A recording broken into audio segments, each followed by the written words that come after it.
This rock here, they turned it over. Herschel Morris says he simply couldn't believe it. It's real sad.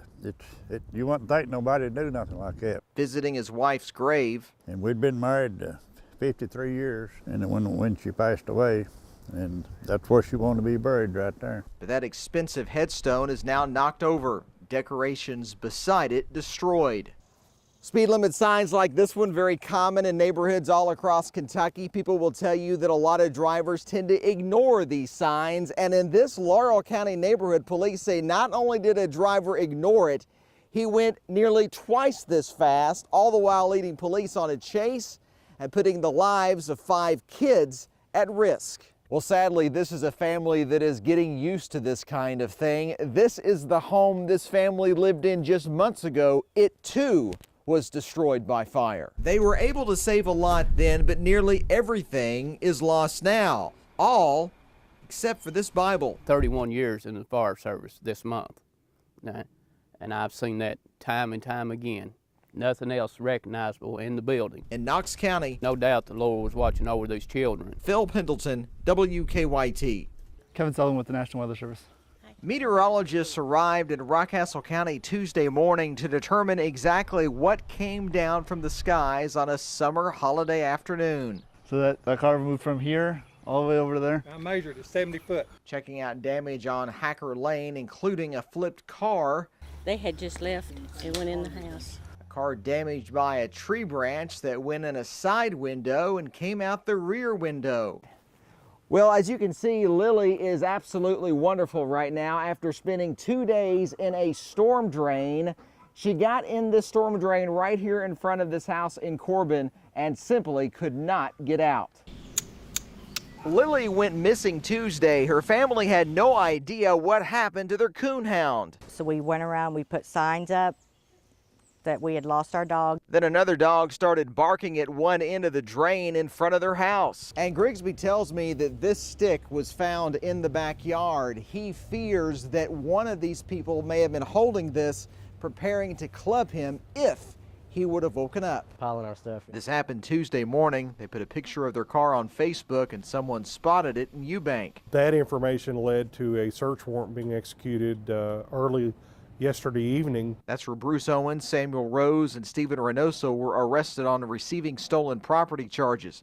A fourth person, Crystal Adams, was arrested on some drug charges. It's something you never want, but you always hope one is close by if you need it. But in Lincoln County, I think we're in a failing system, and I think over time we're going to lose more services. The EMS service needs more money to the tune of more than $600,000 a year. Officials say local taxpayers have not been asked to shell out more money in their tax bills in quite some time. Out of 33 taxing districts of ambulance services in the state of Kentucky, we are the 28th lowest, at the bottom. The ambulance board has a meeting set for 7 o'clock Monday night. At that time, the recommendation will be to increase the current tax of 4.8 cents to about 10 cents for every $100 of assessed property, meaning people with $100,000 homes will pay about $50 more a year. If nothing is done and no more money comes in, I mean, there is that risk and chance and possibility that we all, as EMS providers in this county, due to lack of funding, fail to be able to provide the service needed for the community. And if that happens, the county's government would literally have to set up an emergency service. Yeah, we do provide a critical service. Our call volume last year in this county was about 4,500 calls. Some officials say Lincoln County should mirror a similar consolidated service in Boyle County, but communities would still like individual stations that currently exist in Stanford, Waynesburg, and Crab Orchard. In Lincoln County, Phil Pendleton, WKYT. In Somerset, police have been busy enough responding to crashes and stranded drivers. Unfortunately, they also stopped a man they say took advantage of the bad weather to steal from people. Phil Pendleton joins us live from Somerset to explain what happened. Phil? It has been snowing all day long here, but it actually began this morning as sleet and freezing rain, and that's when it changed over to snow, and it's been snowing pretty much all day ever since. I spent almost 10 years in the Marines. Most of Randall Smith's active duty was overseas in the desert. Today, a much different kind of battle, a much different kind of condition. I was actually a licensed Humvee driver in the Marines for a couple of years. Today, he's out simply helping people. Try to go forward a little bit. Ready? Go ahead. And go. And go. He's driving up and down U.S. Highway 27. A lot of traffic flows through here because of the hospital. While out helping those hampered by the snow, came a much different request. Theft of a purse from a vehicle. He pulled up to find other officers questioning the suspect. The victim's boyfriend says the woman got into their car at the Walmart parking lot. Yeah, oh yeah, when we come up to her, she had the purse open, was digging through the purse. That's what my girlfriend told her, you know, hey, get out of my purse, what are you doing? And she said, I'm sorry, I thought this was my vehicle, I thought that was my purse. And we don't really know a lot about that suspect at this time. We are told that she was taken to the Pulaski County Jail, and she's likely going to be facing felony theft charges because apparently the items in that purse were worth a lot of money.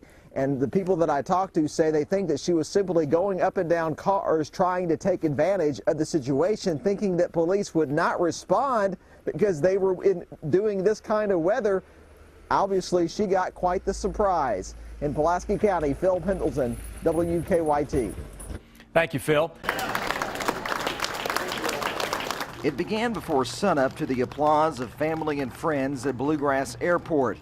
Then it was wheels up to Washington, D.C. More than 40 veterans were on their way. When upon landing at the gate, hundreds of strangers applauded their arrival. It makes you feel like it was all worthwhile. That somebody really cares, and you don't see too much of that today. Richard Peters of Nicholasville served more than 40 years from Korea to the Gulf War. I've lost a very good friend in the Korean War, and I consider myself very fortunate and not really worthy of what some of these people have gone through. Their first stop in D.C. was Iwo Jima, where Nello Francis of Floyd County saw the memorial for the history that he witnessed firsthand. They were aboard our ship when we landed there, those Marines. I saw them raise it. That was one of the hardest battles that the United States Navy had. Then it was on to Arlington, sacred grounds where silence sometimes speaks louder than words ever could.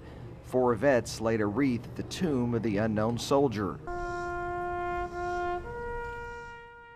Most of the afternoon was spent at the memorial honoring World War II, a time David Settles says he was lucky to survive. I got shot 8 times and lost 2 Jeeps out from under me. The 92-year-old from Versailles has 16 medals and is considered one of the most decorated in the military. I knew I had to do anything I could to help to knock out Germany.